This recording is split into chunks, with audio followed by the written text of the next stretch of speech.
So we're in week 5 of the miracle series.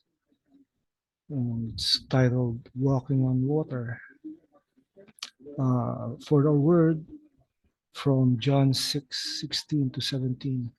When evening came, his disciples went down to the sea, got into a boat, and started across the Sea of Capernaum. It was now dark, and Jesus had not yet come to them. Uh, Jesus' disciples were on their way to Capernaum. At the sea, the circumstances were not favorable to them. It was dark, there was a storm, and more importantly, Jesus was not physically with them. The disciples were caught in a difficult situation they could not overcome on their own. After rowing for a few miles, Jesus appeared and he was walking on water. The disciples were frightened at first, but when they recognized that it was Jesus, they were assured of his presence. In this miracle, we see how Jesus alone trumps over all, including the elements of fear and chaos.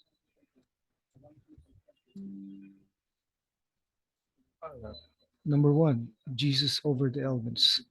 John 6:18 to 19 says, the sea became rough because of a strong wind was blowing. And verse 19, when they had rowed about 3 or 4 miles, they saw Jesus walking on the sea and coming near the boat, and they were frightened. The disciples were stuck in a storm that seems to have no way out, but Jesus suddenly appeared walking on water. In their culture, large bodies of water and the abyss of the sea were considered chaotic and dangerous. Jesus walking on water shows that he is the only one with authority to walk over water, an element that no one else, including the disciples, could overcome. It was not by the strength of the disciples to row, the weather, nor by any other thing that Jesus was able to do this. It was because of who he is. Why do you think we could take a familiar story like this for granted? Why is this the blow up your mind kind of experience? We have an experience that blows our minds. Sometimes we're focused so much on it, and we forget that uh, Jesus is holding our hands, walking on water, guiding us in all our problems. You know, He's the God. He's our God. Number two, Jesus over the fear.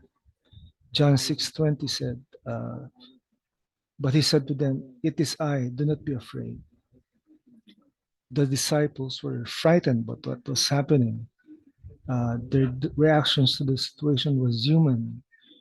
Fear comes when there is a crisis, like us every day when we don't know what's gonna happen, what incidents is gonna happen. However, Jesus reacted differently to the storm. He was neither afraid nor intimidated by the disciples' fear and the storm. In fact, Jesus walked over the troubled sea and then proceeded to calm their fears. When Jesus said, it is I, do not be afraid, the disciples immediately felt relief. Jesus was greater than both the storms and their fear. If you were on the boat with the other disciples, how do you think you would have reacted to the situation? And why? I probably would react the same way as the disciples, since total fear is the enemy, and the enemy knows our fears all too well. Uh, Jesus came to earth to make our fears go away and take shelter in Him. Now, number three is Jesus over chaos. John 6:18 and verse 25 says, The sea became rough because of a strong wind was blowing. So in verse 21, then we were glad to take him into the boat, and immediately the boat was on land, was at the land to which we were going. When Jesus came to their rescue, the disciples turned their attention to him, no longer on the storm or their weakness in the situation. They looked to Jesus for who he is and what he can do.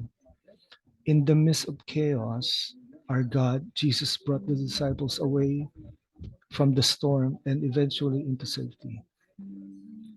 It is not clear how exactly Jesus brought the disciples to land, but what the Bible record is that he was able to do it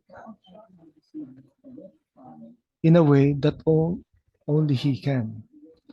How does this truth comfort you? The truth is Jesus is our shelter in the time of storms. He is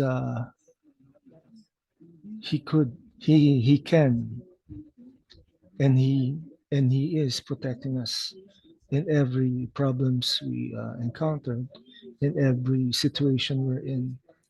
We only have to hold on as he reaches his hand towards us. We in return will reach out to him and say, thank you, Jesus. Thank you, Lord. The fifth sign shows that God was the authority over every situation in our lives, including the most difficult ones. He is not limited by our circumstances or fears, just like God brought order in the chaos of the seas by speaking from Genesis 1. This story points to Jesus as the one who has power over the chaos of the world. Thank you very much and good day.